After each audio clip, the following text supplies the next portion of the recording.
To the Point with Congressman Bill Pascrell, focusing on the concerns and issues facing the families of New Jersey's 9th Congressional District.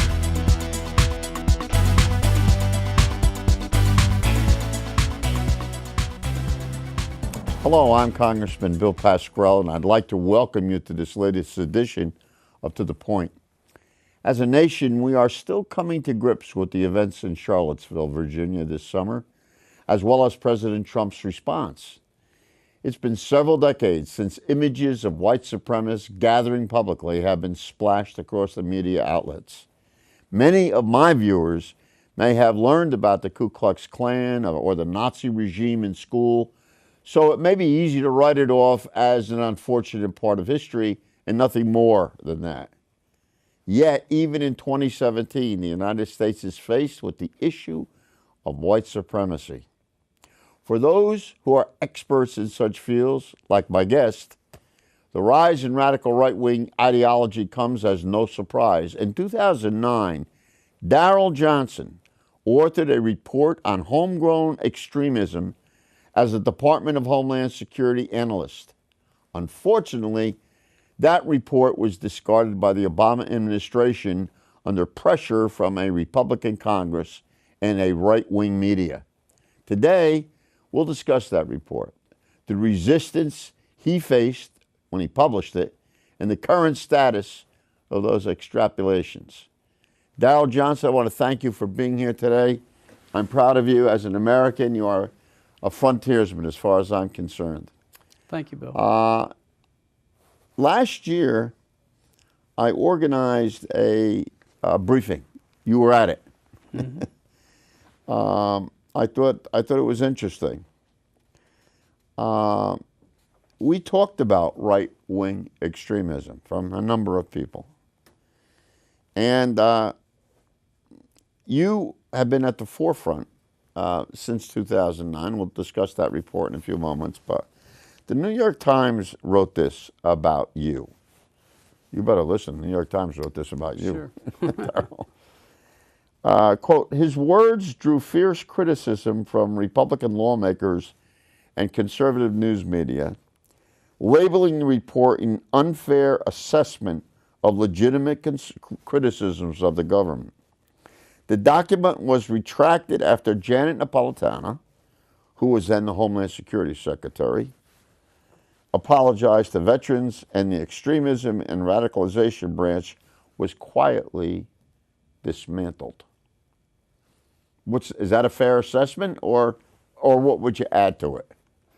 That is a fair assessment, and it's quite surprising that happened. I mean, I had worked as an intelligence analyst for the U.S. government at that point for 15 years. Wow. Looking at these issues. You here had in the America. credentials. Yeah. You in worked fact, under Republican administration and Democratic administration. Yes, and I was a senior intelligence analyst, a team lead. Right. So I actually went out and hired people that had similar qualifications as myself to look at these groups.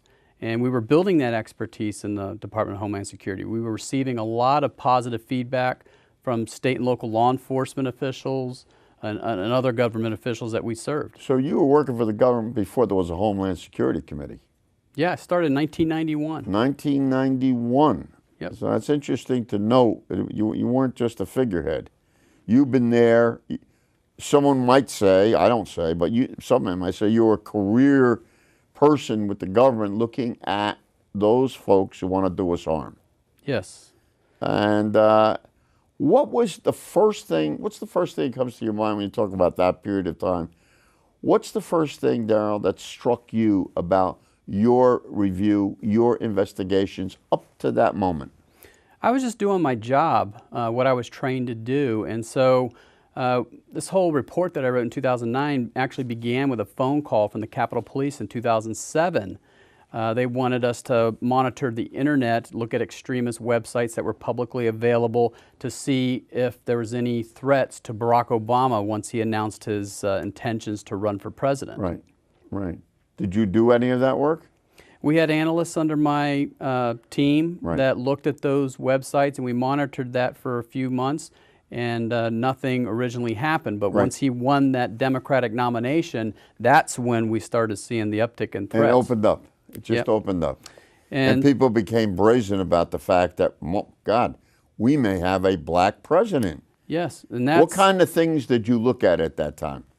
We were looking at internet chatter. We were looking at how many groups we had out there, the level of criminal activity and violence that were perpetrated. And we were actually in kind of a dormant period for far-right extremism back in the mid-2000s. We had an uptick in eco-terrorism and things like that.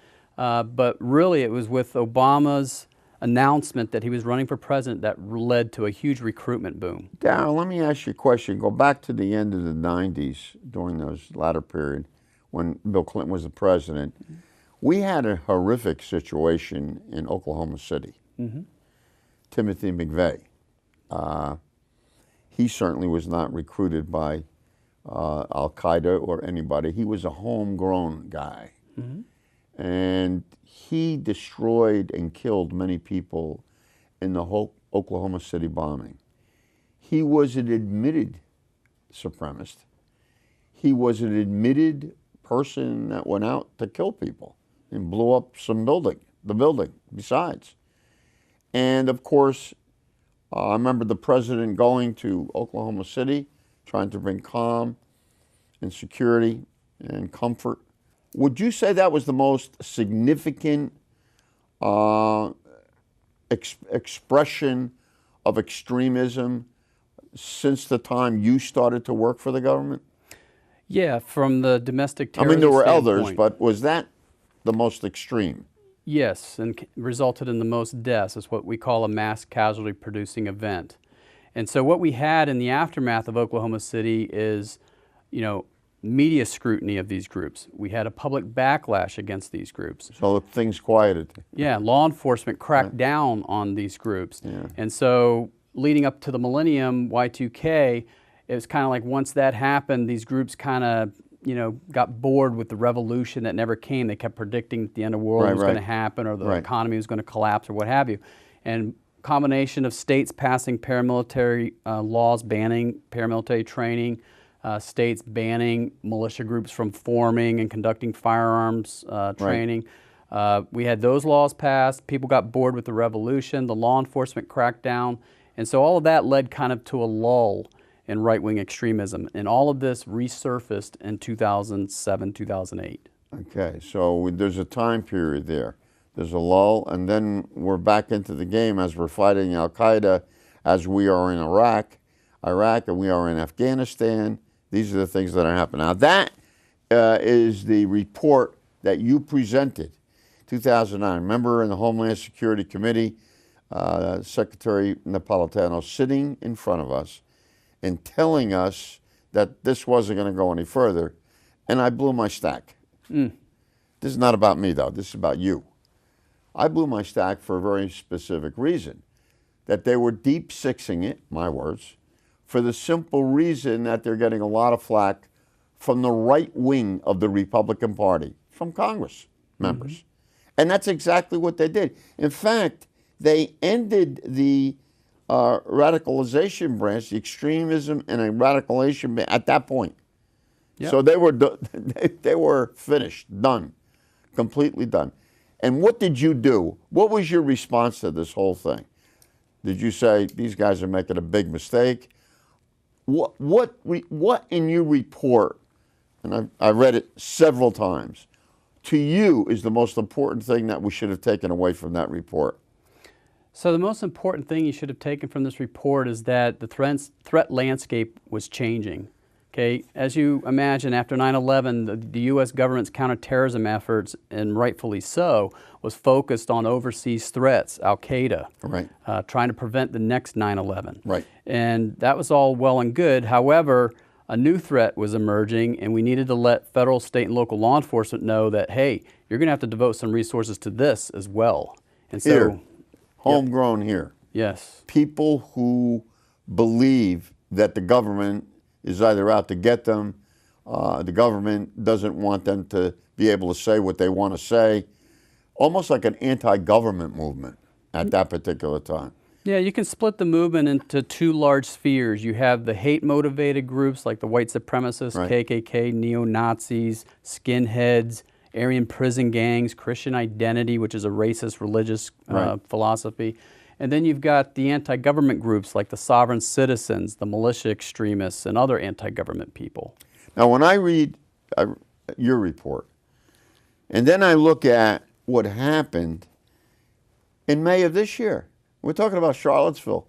This happened, this report came out, the Joint Intelligence Bulletin, on the 10th of May, 2017. Tell me your take on this. What does it say? Well, I appreciate And this is the report that I gave you to look at, and you have read it. Right. I appreciate your staff sharing that with me. I mean, it's definitely a good attempt to, let the nation know and to let policymakers know that, hey, the FBI and DHS are aware of this white nationalist extremist threat. After looking at it, the one thing that kind of stood out to me is I felt that the tradecraft could have been a little bit better. They mentioned that there were 6 violent attacks by white supremacists in 2016. They listed 4 in the report, and then on a graph, they actually show that there was only 1 attack in 2016. So in one effort, you're saying there's 6, and then you describe 4 of them, but only show 1 on your chart. Well, I can think of others. Let me tell you my take on that, and you tell me if I'm off base. I got a feeling when I read that, and I've read it several times, and I didn't read it until after Charlottesville. I didn't read it until after Charlottesville, okay? So I read it, it's a shout out, but reserved, conditional. And the numbers are low. And the numbers are very low. So why be alerted, America? Is this the way this report should have been presented to the American people? No, because number one, it doesn't accurately capture all of the lethal violence that has happened within the white supremacy movement against minorities and other communities. But if you actually look at the graph, there's years where they show no attacks. 2010, 2011, they say there were no white supremacist violent attacks. That's not true. And if you look at from 2013 to 2016 on their graph, it shows that it's decreasing when in reality it's increasing. And like I said, I know of at least 3 or 4 more incidents just off the top of my head that are not even included in this report. So it's one thing for candidate Obama. That's one thing. Gets people upset in right-wing circles. It's another thing, now he's the president of the United States. Do you know for a fact if there were threats on the president's life during this period? In fact, we discovered numerous threats that we refer to the U.S. Secret Service during this time. It started proliferating so much that the Secret Service had to stand up its own unit just to keep up with all these new threats that were coming in. I've seen in some of the news reporting that there were more threats against President Obama than like the previous 4 presidents combined. Wow. So they were alerted because of these threats that were direct. They protect the president. That's their job. They do a sensational job as far as I'm concerned. And at the same time, these groups are not going to give up. And they didn't disappear this time. Right. So figure President Obama is no longer the president of the United States. They're going to go home. They're emboldened. Well, they're enabled. Am I too strong? No, you're not. In fact, what's happening right now goes against all of the trends that I've seen in the 25 years now that I've been looking at this issue. Normally, right-wing extremists, we're talking white supremacists, militias, sovereign citizens, they increase and become more active under Democratic administrations because they're fearful that their guns are going to be taken away or that there'll be some sort of gun laws passed.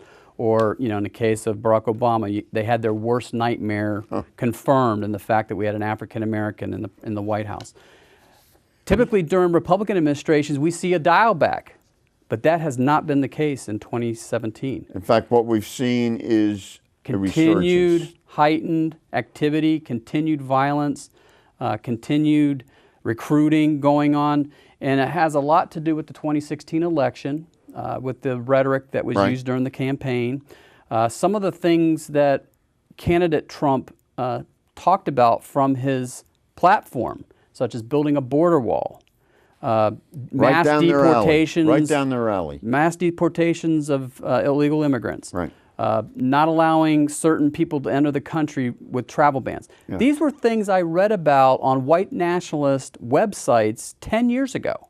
But if and the now they're government, being spoken from a political platform. if and the that's government dangerous. is complicit and doesn't do anything, because certain members of Congress feel that it's gone too far, I am not in any way implying that members of Congress, certain members of Congress, want this violence to go on. Mm-hmm.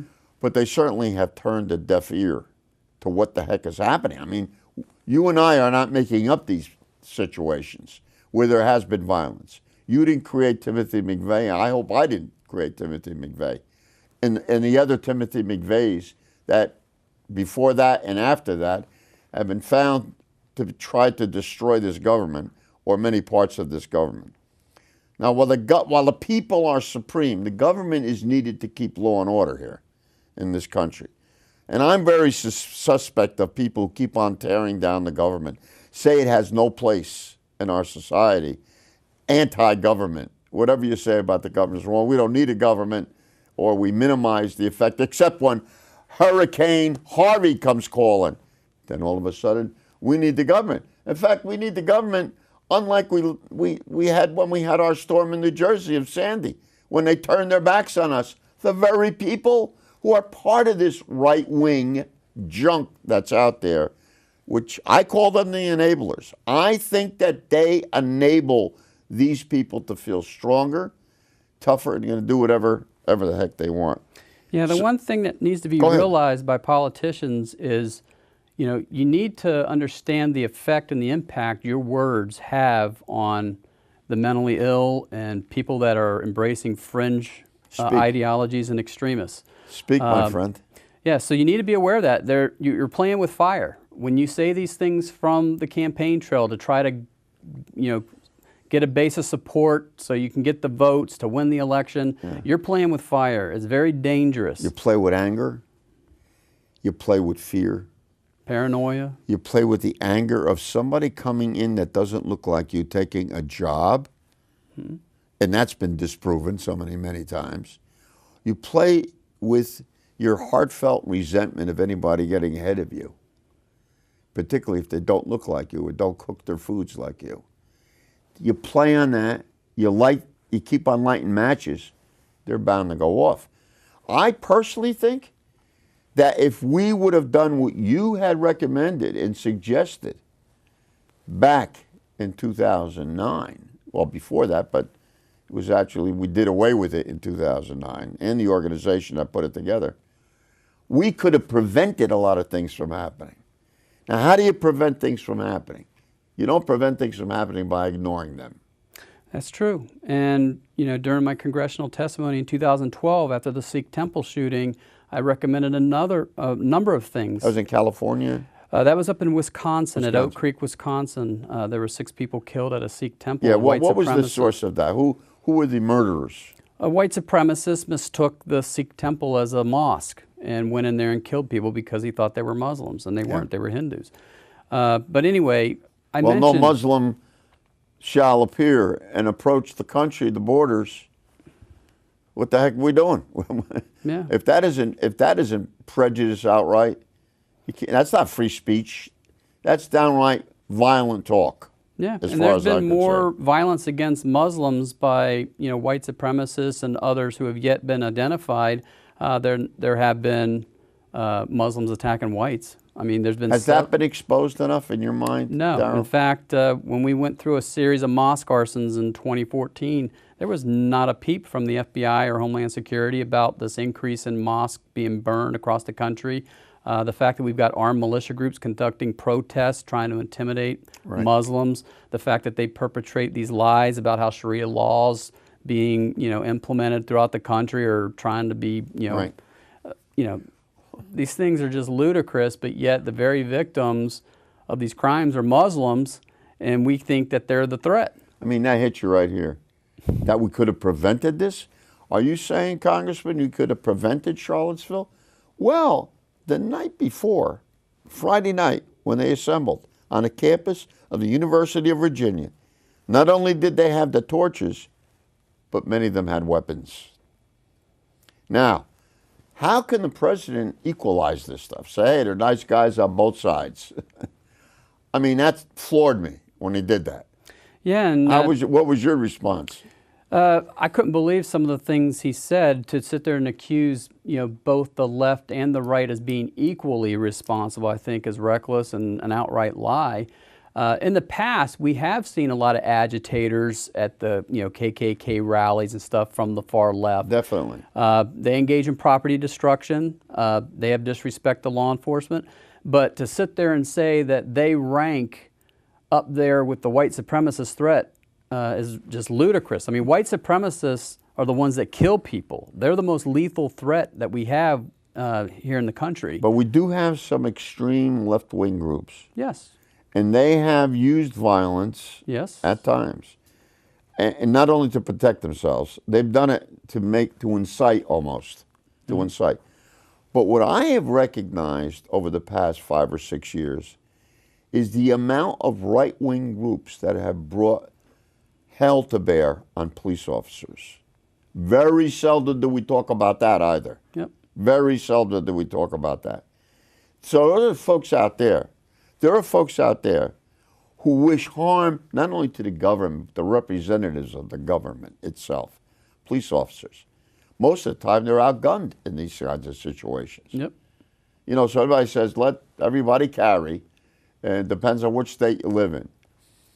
And by the way, you brought this out in your report of 2009. So I did. The amount of artillery that was out there. Yep. By many of these groups.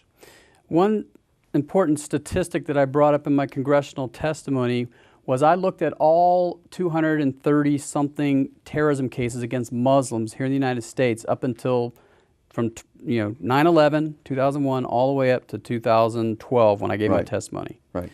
Okay, and I looked at all the court documents and I compiled all the weaponry that these 230-some-odd Muslim terrorist suspects had amassed. Yes. And would you know that one militia member who was actually acquitted up in Michigan had more firepower in his basement than all 230-something Muslim terrorists combined?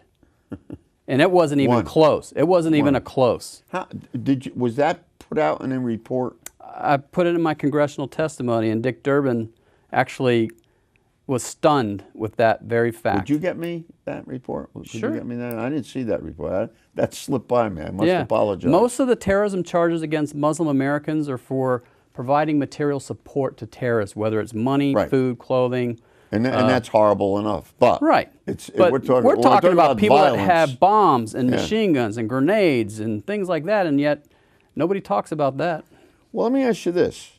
Do you think we do enough in terms of, can we do enough in combating left Islamic terrorism, the extreme Islam, rather than vilify the entire religion, which many right-wingers do? Do you think we do enough in that regard? And could we do a better job in the United States about that, without inciting the entire Muslim community? Sure. I mean, we are doing enough. There's dozens of federal agencies that look at international terrorism. You have a whole intelligence community, a whole Department of Defense that's engaged on counterterrorism against ISIS and Al-Qaeda. But when it comes to domestic terrorists that are American citizens, you're talking one agency, and that's the FBI. They're a law enforcement agency. Why haven't we cited your report or the report which came out just several months ago in May about right-wing white supremacy? Why hasn't it been cited more by the media or whatever parts of the media as to alarm us, to communicate to us that we better know and better watch what we're doing here? Mm-hmm. People are going to get hurt. It's a combination of a bunch of different issues. Number one, we become conditioned as a society because of 9/11, because of these horrific attacks over in Europe, that in order for it to be terrorism, you have to have hundreds of people killed. When we're talking about white supremacists, they kill one person here, 5 people there. And so a lot of times people just dismiss these things as hate crimes or just, mass shootings or just a isolated, violence that's occurred. Right. So we, as a society, have kind of preconditioned ourselves as to what terrorism is. But we also have an administration that does not even acknowledge that there is white terrorism. Okay, when they scale back the Countering Violent Extremism program and take grant funding away from the very few organizations that were even focused on trying to counter the white nationalist message, keep on bringing that and up. say that the only violent extremism is the Muslim variety, you're doing a huge disservice to the country, and you're doing a huge disservice to the community, because there are multiple types of threats, not just Muslims. Right. And of course, we don't have much more time. But also, Darryl, I want to talk, we don't have time to talk about it, we should be thinking about what causes this? What is at the foundation, whether left or right, of you becoming violent against people within your own community and society because of a political point? I mean, that's a big question we need to talk about. Yep. And, we could talk about social conditions, we could talk about that till we're blue in the face. But the fact of the matter is, these are things we need to be alerted to, the community needs to be related to. I want to thank you personally. I want to say thank you for your service. And what are you doing right now, by the way? I'm doing some consulting work on the side for state and local law enforcement. Great. Well, I'm proud of you. And I want you to know, thank you for your service. You're welcome. Sure our listeners and our watchers here, our viewers, feel the same as I do. You stood up. You were not silent. And you did it professionally, and you did it because you believed in it. Thanks for being part of our show. You're welcome. That's what I was paid for. You're going to come back again. All right. So you've heard our thoughts. Now I would like to hear what you think about today's show, folks. If you have any comments, concerns, or questions, stay tuned. Our address, the phone number, the website address will appear in a moment. Thanks again for tuning in to see you, and we'll see you the next time on To The Point.